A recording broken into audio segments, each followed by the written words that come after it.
Pessoal, a semana termina muito bem. Eu, inclusive, escolhi qual manchete que eu ia colocar aqui. Dei uma olhada no UOL, como que eles colocaram essa matéria. Olhei também lá na Globo, como que eles... E eu decidi que, no final das contas, a melhor chamada foi escrita pela Folha de São Paulo. Moraes vota para derrubar manobra da Câmara pró-ramagem ao abrir julgamento no STF. E, posteriormente, ele foi acompanhado pela maioria dos ministros. Se eu não me engano, falta só a Carmen Lúcia votar, mas enfim, já se formou a maioria de 3 que precisaria com sobras. E aí eu queria chamar a atenção para vocês, que eu gostei muito, tá? Flávio Dino faz voto mais duro que Alexandre de Moraes no caso ramagem e manda recados à Câmara dos Deputados. Olha, o Flávio Dino mandou um míssil, mandou realmente um foguete ali contra esse pessoal golpista, 315 golpistas na Câmara dos Deputados, né? A gente não pode esquecer disso. Ou seja, foi pior do que aprovar o PL da anistia. Porque o PL da anistia ainda anistiava os bagrinhos e tal. No caso, não, eles aprovavam uma anistia para a cúpula do golpe. Foi uma coisa degradante. Talvez o momento mais degradante na Câmara dos Deputados desde 1988. Mas vejam aqui o que Flávio Dino escreveu, tá? Somente em tiranias um ramo estatal pode concentrar em suas mãos o poder de aprovar leis. Aqui ele tá falando da Câmara dos Deputados, tá? Então, somente em tiranias um ramo estatal pode concentrar em suas mãos o poder de aprovar leis, elaborar o orçamento e executá-lo diretamente, efetuar julgamentos de índole criminal ou paralisá-los arbitrariamente, tudo isso supostamente sem nenhum tipo de controle jurídico.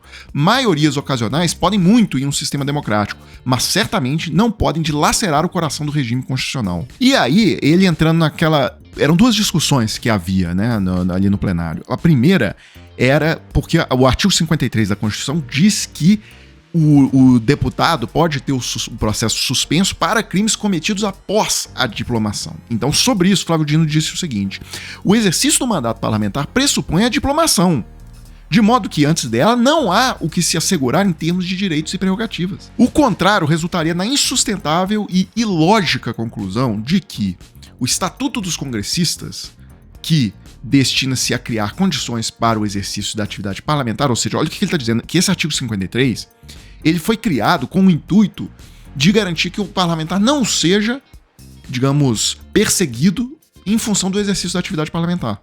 Então você pode suspender uma ação criminal contra aquele parlamentar, enquanto ele estiver em exercício, tá? Uma vez que ele teve ali o voto do povo e etc. Agora, o Flávio Dino disse, olha, esse artigo foi criado para criar condições ao exercício da atividade parlamentar e ele não poderia se aplicar a não parlamentares, porque do jeito que os bolsonaristas queriam aplicar esse artigo para antes do dia 18 de dezembro de 2022, tá? Que é a data da diplomação, é um absurdo, tá? Que foi o que o pessoal fez lá na Câmara, né? O Lindenberg Farias, inclusive, falou um pouco sobre esse aspecto especificamente. Pessoal, como esperado, o Supremo acaba de decidir que aquela votação que houve na Câmara, que era para trancar a ação penal do Bolsonaro, mas que teve uma loucura, uma teratologia jurídica, e decidiram trancar a ação penal do Bolsonaro e dos 34 denunciados, que aquilo não vale, né? Sabe por que não vale, pessoal? Porque a Constituição é literal. Aquilo não podia acontecer. Tem uma súmula do STF que diz que aquilo não se aplica aos correios. E tem mais, pessoal. Dos 5 crimes do Bolsonaro, o Supremo decidiu, porque está escrito na Constituição que é assim, só vale após a diplomação. E só 2 crimes, o de depredação, foi posterior à diplomação. Os anteriores, os mais pesados, abolição violenta do Estado Democrático de Direito, golpe de Estado, organização criminosa, tudo isso ele fez quando era chefe da ABIN. Bem, obviamente que o Sóstenes Cavalcante comentou e diz o seguinte: acaba de ser formada a maioria na primeira turma do STF para derrubar parte da sustação aprovada por 315 deputados em plenário. Um ministro está se sobrepondo à vontade de toda a Câmara. Peraí, já tem um problema? Ele acabou de falar que é a primeira turma.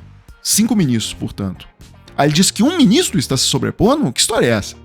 Foi, inclusive estava, até onde eu vi, estava 4-0 e evidentemente que a Carmen Lúcia também vai votar a favor, vai ficar 5-0 esse placar. E, inclusive, se jogasse para o plenário, para os 11, talvez André Mendonça votasse, ia ficar 10-1, tá, o placar. Isso se não ficasse 11-0, tá? Aí ele diz o seguinte: com a palavra, o presidente Hugo Mota, você vai defender a soberania do parlamento ou assistir calado? Você está desafiando novamente o Hugo Mota. É o seguinte, o que sobrou pro bolsonarismo é isso. É tentar provocar uma crise constitucional, uma crise entre os poderes, tentar derrubar a república, na verdade, ou tentar um novo golpe, né? Tentar convocar os militares para essa empreitada, alguma coisa assim. Porque eles não têm mais saída, tá? Pelo sistema jurídico, as portas estão fechadas. Cometeu o crime, vai ter que pagar, não tem jeito. Outra notícia bem interessante hoje foi, vocês lembram que a Carla Zambelli contratou aquele hacker de Araraquara e eles invadiram o sistema do Conselho Nacional de Justiça, o CNJ, e eles inseriram ali um mandado de prisão contra o Alexandre de Moraes, no auge ali da tentativa de golpe, né? As estradas do país todas bloqueadas, os bolsonaristas nas portas dos quartéis pedindo golpe, etc. Eu me lembro que quando a Zambelli inseriu esse mandado no sistema e a coisa vazou o link, e aí o gado explodiu, o gado chorava de emoção. Foi uma coisa assim, deprimente, aliás, muito engraçado, né?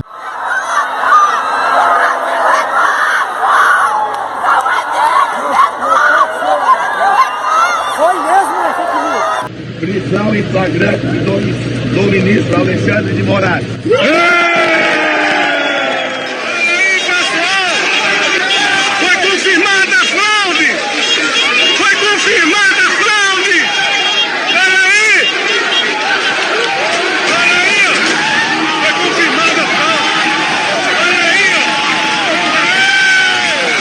Pela condenação da deputada Carla Zambelli por crime de falsidade ideológica, pagamento de indenização de R$2 milhões, perda do mandato com comunicação após o trânsito em julgado à mesa da Câmara dos Deputados. Só para fechar, pessoal, uma última coisa, assim, isso aqui tá engasgado até hoje. Essa questão que a Câmara dos Deputados aumentou o número de deputados, ou seja, a ordem do STF era rebalanceiem as cadeiras, tá? Então, por exemplo, tirem 4 cadeiras do Rio de Janeiro, tal, e passem para os estados que tiveram um aumento da população. Então, os estados que perderam população passem cadeiras para os estados, mas mantenha o número geral. E aí vem a Câmara e fala, não, ninguém vai perder cadeira.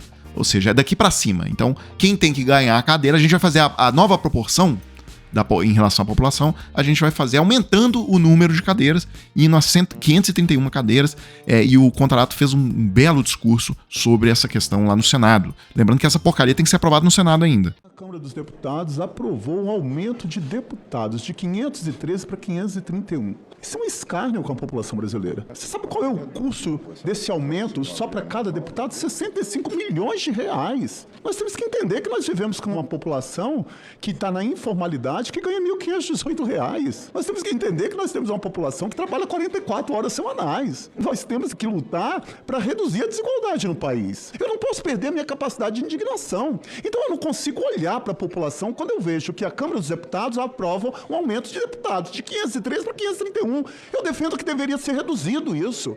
Eu defendo que nós deveríamos efetivamente trabalhar mais. Como eu vou falar que nós aumentamos o número de deputados federais? Com todo o respeito, eu acho que nós temos que passar uma faxina moral nisso. Como que eu vou explicar para um professor que não ganha nem R$3 mil lá no meu estado do Espírito Santo, no município do interior? Como que eu vou explicar isso? Pessoal, agora eu quero falar com você que tem interesse de faturar entre 2 a 6 mil reais trabalhando de casa, tá? 100% home office. Hoje em dia, nas plataformas digitais, existem várias formas de você obter esse resultado. E olha só, não é bet, não é casa de aposta, não é porcariada nenhuma disso. É trabalho sério, é trabalho de verdade e é para quem tá interessado no assunto, tá? Então, eu consegui aqui a autorização de 3 pessoas que fecharam com a gente para mostrar o depoimento delas sobre o que elas acharam aqui, qual foi o retorno que elas obtiveram. Então, Marcos Viana, por exemplo, conseguiu $679 em 2 semanas após iniciar com o Clayson. Isso, numa conversão simples, dá R$ 3.870. Vamos para o segundo caso que autorizou aqui colocar o depoimento. O Luiz Felipe falando, olha, depois eu comecei lá com o Clayson e tal, em um dia eu fiz $101, tá? Isso aí dá aproximadamente R$ 575. E só pra gente fechar aqui, eu queria mostrar o que disse a Joyce Araújo.